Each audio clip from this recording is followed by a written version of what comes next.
हर शाम अंधेरा होने से पहले यह आदमी अपने घर के दरवाजे पर अल्कोहल छिड़कता है। घर वापस आते ही सबसे पहले अपने कुत्ते को अच्छी तरह साफ करता है। जैसे ही उसे लगता है कि सूरज डूबने वाला है, वह बिना देर किए स्पेशल स्टील प्लेट्स लगाकर दरवाजों और खिड़कियों को पूरी तरह बंद कर देता है। लेकिन इतनी तैयारी के बाद भी उसे अपने घर के अंदर सुरक्षित महसूस नहीं होता, इसलिए वह अपनी राइफल को सीने से लगाकर अपने कुत्ते के साथ बाथरूम में जाकर चुपचाप बैठ जाता है। तभी जाकर उसे थोड़ा सुकून मिलता है। आखिर वह ऐसा क्यों करता है? क्योंकि रात होते ही बाहर की दुनिया इंसानों की नहीं रहती। अंधेरा फैलते ही खतरनाक ज़ॉम्बीज़ सड़कों पर निकल आते हैं और हर तरफ मौत का तांडव मचाने लगते हैं। करीब 5 साल पहले यानी 2012 में एक भयानक वायरस पूरी दुनिया में फैल गया था। इस वायरस ने 90% लोगों की जान ले ली, जबकि 9% लोग ज़ॉम्बीज़ बन गए। ये ज़ॉम्बीज़ धूप को बिल्कुल बर्दाश्त नहीं कर सकते, इसलिए सिर्फ रात में बाहर निकलते हैं। ऊपर से इनकी स्मेल पावर इतनी तेज है कि ये इंसानों को दूर से ही ढूंढ लेते हैं। अब मिलते हैं हमारी कहानी के मेन कैरेक्टर विल से। वह उन 1% से भी कम लोगों में शामिल है जिनके शरीर में एक स्ट्रॉन्ग एंटीबॉडी मौजूद है, जिसने उन्हें इस वायरस से बचा लिया। इस समय विल अपनी फोर्ड मस्टैंग लेकर सुनसान पड़े न्यूयॉर्क की सड़कों पर तेज रफ्तार से दौड़ रहा है। उसकी नजर एक हिरण पर है, क्योंकि इस उजड़ी हुई दुनिया में जिंदा रहने के लिए खाना ही सबसे बड़ी जरूरत बन चुका है। लेकिन जैसे ही वह निशाना लगाने वाला होता है, तभी अचानक एक शेरनी आकर हिरण पर झपट पड़ती है। विल उसके ऊपर गोली चलाने का सोच ही रहा था कि तभी एक शेर और उसका छोटा शावक भी सामने आ जाते हैं। यह नजारा देखते ही उसे अपने परिवार की याद आ जाती है, इसीलिए वह गोली नहीं चलाता, क्योंकि वह जानता है कि ये जानवर अभी भी इस दुनिया का नेचुरल बैलेंस बनाए हुए हैं। इसके बाद विल बचे हुए लोगों की तलाश में निकलने से पहले अपने अंडरग्राउंड मेडिकल रूम में जाता है। वहाँ वह उन म्यूटेंट राइट्स को चेक करता है जिन पर वह इलाज का एक्सपेरिमेंट कर रहा है। शुरुआत में उसे कोई फर्क नजर नहीं आता, लेकिन तभी उसकी नजर एक ऐसे रैट पर पड़ती है जो पहले की तरह हमला नहीं कर रहा था। इसे देखकर विल समझ जाता है कि उसका एक्सपेरिमेंट धीरे धीरे काम कर रहा है। दरअसल विल एक शानदार साइंटिस्ट है। उसने वायरस वैक्सीन पर आधारित जीन थेरेपी तैयार की है। अगर उसका यह एक्सपेरिमेंट सफल हो गया तो सिर्फ चूहे ही नहीं बल्कि ज़ॉम्बीज़ को भी वापस इंसान बनाया जा सकता है। जब दिन निकलता है तब विल रोज सुबह ठीक 8 बजे अपने घर से निकलता है। उसका मिशन सिर्फ 2 चीजें हैं, बचे हुए लोगों को ढूंढना और ज़ॉम्बीज़ के ठिकानों का पता लगाना। वह हर दिन एक वीडियो स्टोर जाता है, वहाँ रखे डमी मॉडल्स से ऐसे बात करता है जैसे वे उसके पुराने दोस्त हों। उसकी हालत देखकर अंदाजा लगाया जा सकता है कि 3 साल की अकेली जिंदगी ने उसे कितना बदल दिया है। जहाँ भी वह जाता है उन सभी जगहों को मैप पर मार्क करता है और वहाँ से खाना और जरूरी सामान इकट्ठा करता है। हर दिन ठीक 12 बजे वह रेडियो पर मैसेज ब्रॉडकास्ट करता है, इस उम्मीद में कि शायद कहीं कोई जिंदा इंसान उसे सुन रहा हो। इसके बाद वह हार्बर तक जाता है और काफी देर इंतजार करता है, लेकिन पूरे 3 साल में उसे एक भी जवाब नहीं मिला। अकेलेपन से बचने के लिए वह दोपहर में एयरक्राफ्ट कैरियर पर जाकर गोल्फ खेलता है ताकि कुछ देर के लिए खुद को नॉर्मल महसूस कर सके। लेकिन तभी उसके जर्मन शेफर्ड की नजर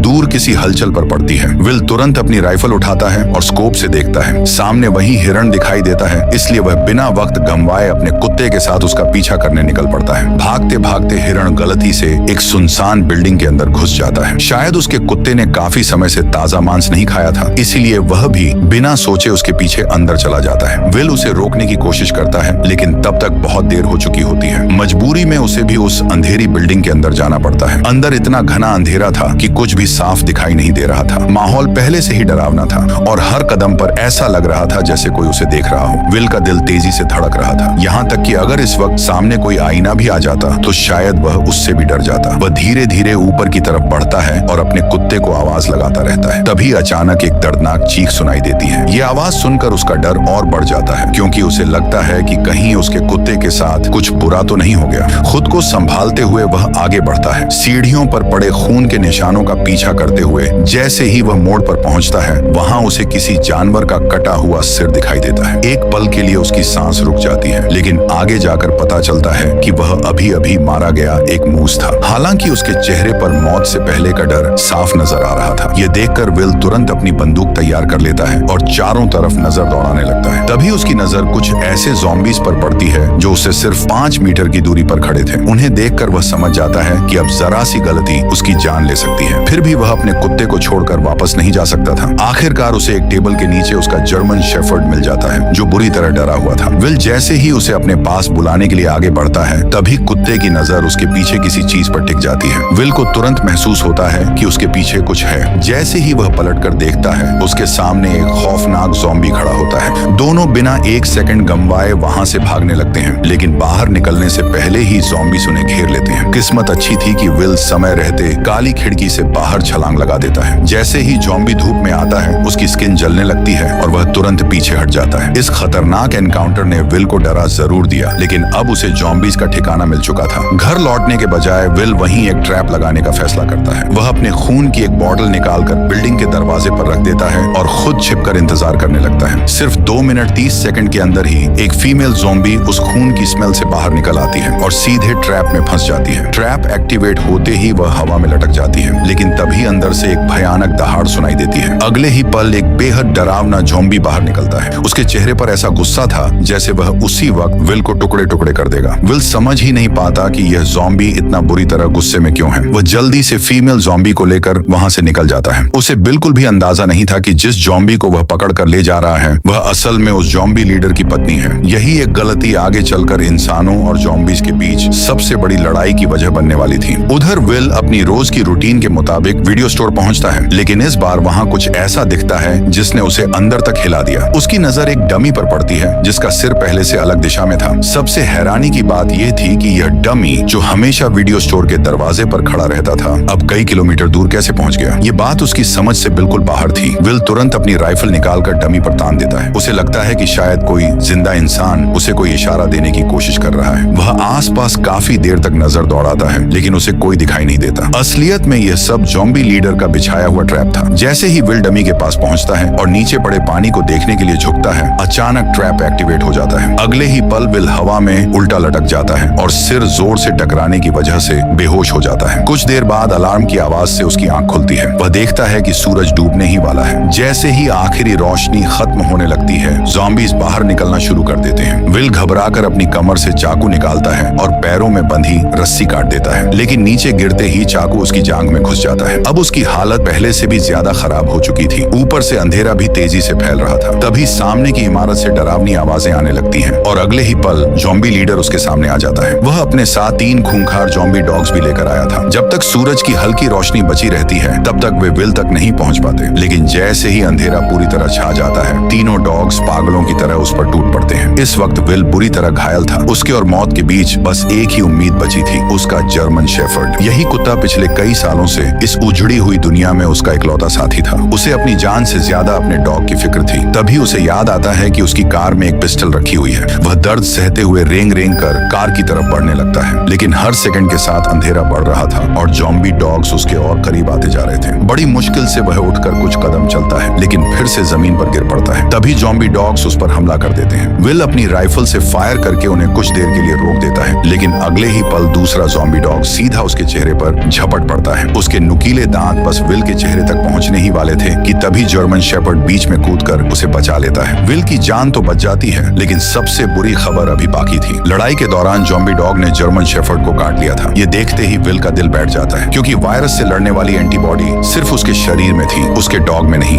घर पहुंचते ही वह बिना देर किए एंटीवायरल इंजेक्शन लगाता है। वह अपने साथी को गोद में लेकर बार बार यही उम्मीद करता रहता है कि शायद सब ठीक हो जाए। वह खुद को दिलासा देता रहता है कि उसका डॉग बच जाएगा, लेकिन कुछ ही देर बाद उसके शरीर के बाल झड़ने लगते हैं। जब विल उसकी आंखें खोलकर देखता है तो इन्फेक्शन के साफ लक्षण दिखाई देने लगते हैं। उसके मुंह और आंखों में भी वायरस फैल चुका था। ये देखकर विल पूरी तरह टूट जाता है। उसे समझ आ जाता है कि अब उसका साथी वापस नहीं आ सकता। आखिरकार भारी दिल से वह एक ऐसा फैसला लेता है जो शायद उसकी जिंदगी का सबसे दर्दनाक पल था। कांपते हुए हाथों से वह अपने सबसे वफादार दोस्त को हमेशा के लिए सुला देता है। वही साथी जिसने अनगिनत अकेली रातों में उसका साथ निभाया था। अपने सबसे करीबी साथी को खोने के बाद विल पूरी तरह टूट चुका था, लेकिन इसी बीच उसके दिमाग में एक और सवाल घूमने लगा। वायरस से ज़ॉम्बी बने लोगों में इतनी समझ नहीं होती, फिर भी वे इंसानों की तरह सोच समझकर ट्रैप कैसे लगा रहे थे? आखिर उनके पीछे कौन था? तभी उसकी नजर बगल वाली सीट पर जाती है, जहां हमेशा उसका डॉग बैठा करता था। अब वहां कुछ भी नहीं था। ये खाली जगह देखकर वह खुद को और ज्यादा संभाल नहीं पाता। उसी रात वह अपनी कार लेकर सीधे हार्बर पहुंच जाता है और बिना कुछ सोचे ज़ॉम्बीज़ पर हमला कर देता है। शुरुआत में कार के अंदर होने की वजह से ज़ॉम्बीज़ उसका कुछ नहीं बिगाड़ पाते, लेकिन धीरे धीरे उनकी संख्या बढ़ने लगती है। कुछ ही देर में वे पूरी कार को चारों तरफ से घेर लेते हैं और शीशे तोड़ने लगते हैं। तभी कुछ ज़ॉम्बीज़ ऊपर लगे लैंप पोस्ट पर चढ़ जाते हैं और उसे सीधे कार के ऊपर गिरा देते हैं। विल अंदर ही फंस जाता है। वह बाहर निकलने की कोशिश करता है, लेकिन हर तरफ ज़ॉम्बीज़ ही ज़ॉम्बीज़ थे। तभी ज़ॉम्बी लीडर भी वहां पहुंच जाता है और बाकी ज़ॉम्बीज़ को हमला करने का इशारा दे देता है। इससे पहले कि विल कुछ कर पाता, जोरदार टक्कर की वजह से कार पलट जाती है। अब वह बिल्कुल फंसा हुआ था, जैसे कोई हिरण शिकारी के जाल में फंस जाता है। मौत हर सेकंड उसके करीब आ रही थी। उसी वक्त अचानक दूर से एक तेज लाइट दिखाई देती है। ऐसा लग रहा था जैसे कोई इंसान उसकी तरफ आ रहा हो। विल अब तक पूरी तरह थक चुका था, इसलिए वह बेहोश हो जाता है। जब उसकी आंख खुलती है तो वह खुद को अपने ही घर में पाता है। उसकी टांग पर पट्टी बंधी हुई थी। सामने एक औरत और उसके साथ एक छोटा बच्चा खड़ा था। 3 साल बाद पहली बार किसी इंसान को देखकर विल खुद समझ नहीं पाता कि उनसे बात कैसे करे। तभी वह औरत अपना परिचय देती है। उसका नाम एना था। एना बताती है कि उसने रेडियो पर विल का मैसेज सुना था। वह बच्चे को लेकर न्यूयॉर्क पहुंची और पूरे दिन उसका इंतजार करती रही, लेकिन विल कहीं नहीं मिला। इसलिए उसने उसे ढूंढते हुए आखिरकार यहाँ तक पहुंचने का फैसला किया। एना यह भी बताती है कि वह वर्मोंट जाने वाली थी, क्योंकि वहाँ इंसानों के लिए एक सेफ जोन मौजूद है। ये सुनते ही विल का चेहरा बदल जाता है। वह गुस्से में कहता है कि ऐसी कोई सेफ प्लेस नहीं है, पूरा अमेरिका खत्म हो चुका है। एना उससे बहस करने की कोशिश करती है, लेकिन विल जोर से चिल्ला पड़ता है। इतने सालों से वह खुद को इस धरती का आखिरी जिंदा इंसान मानकर जी रहा था। इसी अकेलेपन ने उस पर बहुत बड़ा मेंटल प्रेशर डाल दिया था। उसने अपनी सारी उम्मीद सिर्फ साइंस और लॉजिक पर टिकाई हुई थी। उसकी जिंदगी का एक ही मकसद था, वायरस का इलाज ढूंढना। लेकिन एना की बात सुनकर पहली बार उसकी सोच बदलने लगती है। अगर सच में कहीं और भी लोग जिंदा हैं, तो इसका मतलब उसकी सालों की मेहनत बेकार नहीं गई। इतने लंबे समय बाद उसके सामने एक और जिंदा इंसान खड़ा था। यही सोचकर विल काफी देर तक अपने कमरे में अकेला बैठा रहता है। वह अपनी भावनाओं से लड़ता है और आखिरकार सच को स्वीकार करके बाहर निकल आता है। एना एक बार फिर उसे अपने साथ सेफ जोन चलने के लिए कहती है, लेकिन विल साफ मना कर देता है। वह कहता है कि वह इस जगह को छोड़कर कहीं नहीं जाएगा। इसके बाद एना उसकी लैब में जाती है। वहाँ बर्फ के अंदर बंद फीमेल ज़ॉम्बी को देखकर वह हैरान रह जाती है। उसे यकीन ही नहीं होता कि विल सच में ज़ॉम्बीज का इलाज ढूंढने की कोशिश कर रहा है। फिर उसकी नजर दीवार पर लगी सैकड़ों ज़ॉम्बीज की फोटोज पर पड़ती है। विल अब तक उन पर लगातार एक्सपेरिमेंट्स करता आया था। तभी धीरे धीरे सूरज डूबने लगता है। विल बिना वक्त गंवाए घर के सभी दरवाजे और खिड़कियां बंद कर देता है। एना फिर से उसे सेफ जोन चलने के लिए मनाने की कोशिश करती है, लेकिन तभी बाहर से कुछ अजीब आवाजें आने लगती हैं। विल छोटी खिड़की से बाहर झांकता है और जो नजारा देखता है उसे देखकर उसके होश उड़ जाते हैं। एक बहुत बड़ा ज़ॉम्बी ग्रुप सीधे उसके घर की तरफ बढ़ रहा था। उसने हमेशा अपनी स्मेल छुपाने की पूरी कोशिश की थी, फिर भी ज़ॉम्बीज उसके ठिकाने तक कैसे पहुंच गए, यह बात उसकी समझ से बिल्कुल बाहर थी। विल जल्दी ही समझ जाता है कि ज़ॉम्बीज उसके घर तक कैसे पहुंचे। जब एना उसे बचाकर घर लाई थी, तब बाहर निकलने के बाद जरूरी सावधानियां नहीं बरती गई, इसलिए ज़ॉम्बीज उनकी स्मेल पकड़कर यहाँ तक पहुंच गए। लेकिन अब सोचने का वक्त नहीं था। विल तुरंत पूरे घर की पावरफुल लाइट्स ऑन कर देता है। उसे लगा था कि ज़ॉम्बीज पीछे हट जाएंगे, लेकिन इस बार वे पहले से ज्यादा चालाक निकले। उन्होंने सभी स्ट्रीट लाइट्स तोड़ दी और पूरे झुंड के साथ घर पर हमला कर दिया। विल तुरंत अपनी सिक्योरिटी सिस्टम एक्टिवेट करता है। अगले ही पल घर के बाहर लगे बॉम्ब्स फटने लगते हैं और ज्यादातर ज़ॉम्बीज मारे जाते हैं। वह एन्ना को आवाज देता है, लेकिन कोई जवाब नहीं मिलता। जैसे ही वह ऊपर पहुंचता है, एक ज़ॉम्बी उस पर हमला कर देता है और उसे जोर से टेबल पर पटक देता है। सही मौका मिलते ही